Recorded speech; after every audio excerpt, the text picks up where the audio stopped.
Good morning friends.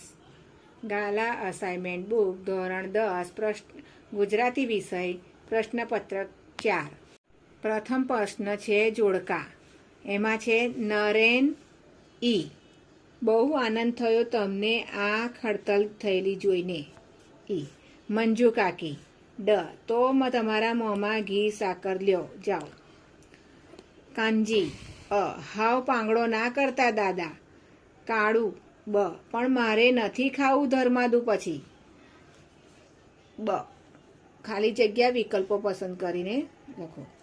નીનાના પતિ સંજયનું મૃત્યુ ખાલી જગ્યા ફેલ થવાથી થયું તો કિડની ફેલ થવાથી. ભરૂચી નાકાની બોરભાઠા આગળ વહેતી નર્મદાને લેખક ખાલી જગ્યા કહી છે ભેખડવતી. કઈ? બોરભાઠાની ભેખડવતી. ડુંગરે એની નજર ખાલી જગ્યાના માર્ગે સ્થિર કરી. ગગનના માર્ગે. સાંકડી અને નિર્જન ખાલી જગ્યામાં ફરવાનો લેખકનો પ્રથમ અનુભવ હતો તો ખીણોમાં. ક્યાં?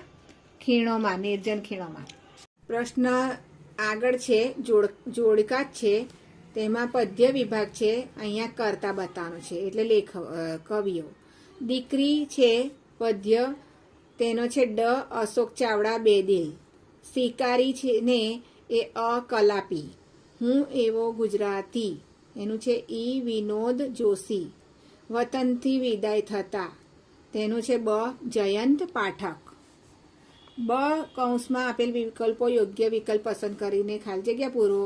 21 નંબર એમાં છે ખાલી જગ્યા વૈષ્ણવજનને સ્પર્શી શકતા નથી. મોહમાયા. વૈષ્ણવજનને મોહમાયા સ્પર્શી શકતા નથી.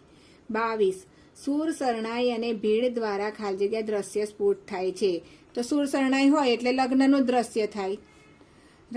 રાધાની આંખમાં ઉદાસી હોવાનું કારણ ખાલી જગ્યા છે તો કૃષ્ણવિરહ.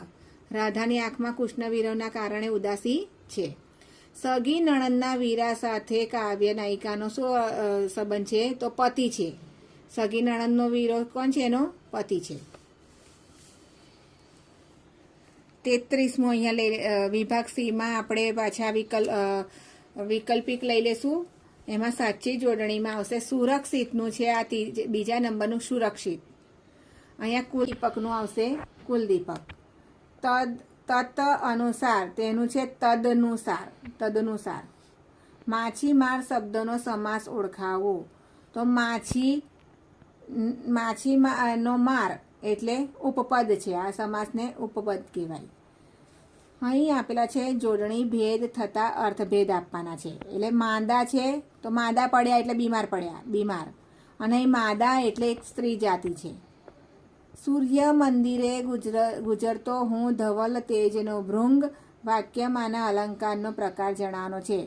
તો સૂર્ય મંદિરે ગુજરતો હું ધવલ તેજનો. ધવલ જેવો સફેદ બતાવી છે એના માટે ધવલ વાપરી છે શબ્દ. તો રૂપક અલંકાર કેવો?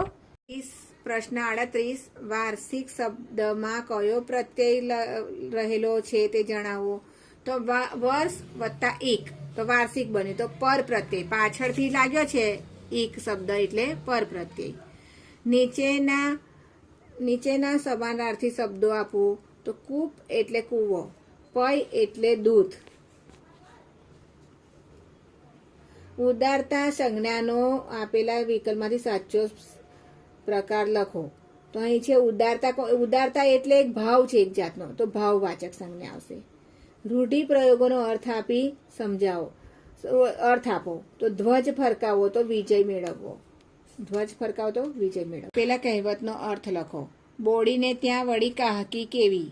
તો અત્યંત દરિદ્રતા હોવી. જેની પાસે ખાવાનું ન હોય તેવા પાસે બીજા સાધન ક્યાંથી હોય. જેની પાસે ખાવાનું ન હોય તેવા પાસે બીજા સાધન ક્યાંથી હોય. શબ્દ સમૂહ માટે એક શબ્દ. રસ્તાનો જાણકાર. આપણે કહીએ છીએ ને એ રસ્તાનો જાણકાર છે ભોમ્યો છે તો ભોમ્યો.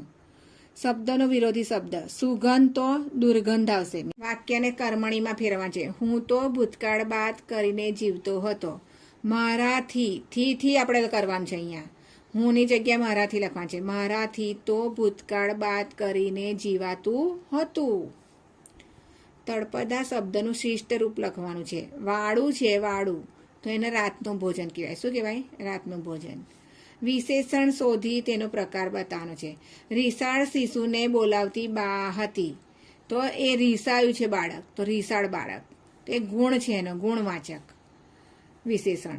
ક્રિયા વિશેષણ શોધીને તેનો પ્રકાર લખવાનો છે. આમાંથી ક્રિયા વિશેષણ પણ શોધવાનું છે અને પ્રકાર પણ બતાવવાનો છે. તો વૈભવ એકાએક રડવા લાગ્યો. કેવી રીતે? એકાએક એ ક્રિયા વિશેષણ છે અને રીતિવાચક છે. એનું શું કહેવાય? રીતિવાચક ક્રિયા વિશેષણ. 49 ત્રિભુવન શબ્દના ધ્વનિ ઘટકો છૂટા પાડો. તો ત્રિભુવન છે તો ત્ર વત્તા ઈ, ત્રી થયું, આ ત્રી થયું. પછી ભૂ માટે ભ ખોડો ભ છે, હા, એટલે લીટો કરવા છે. પછી ઉ એટલે ભૂ થયું. એટલે વ વત્તા અ થશે, ખોડો.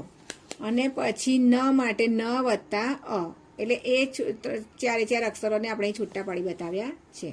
પ્રેરક વાક્યમાં રૂપાંતર આપવાનું છે. દિશા ચા બનાવે છે, દિશા ચા બનાવડાવે છે.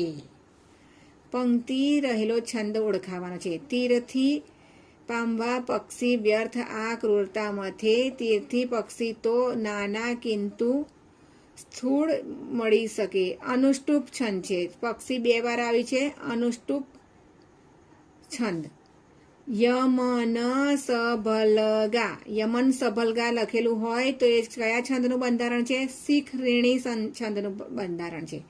યમન સભલગા તો શીખ ઋણી છંદ. થેન્ક યુ મિત્રો. આ પ્રશ્નપત્રમાં તમને બધી જ ખબર પડી હશે અને કંઈક સમજણ ના પડી હોય તો તમે મને જરૂર જણાવજો અને આ વિડીયો લાઈક કરજો અને સબસ્ક્રાઈબ કરવાનું ભૂલશો નહીં.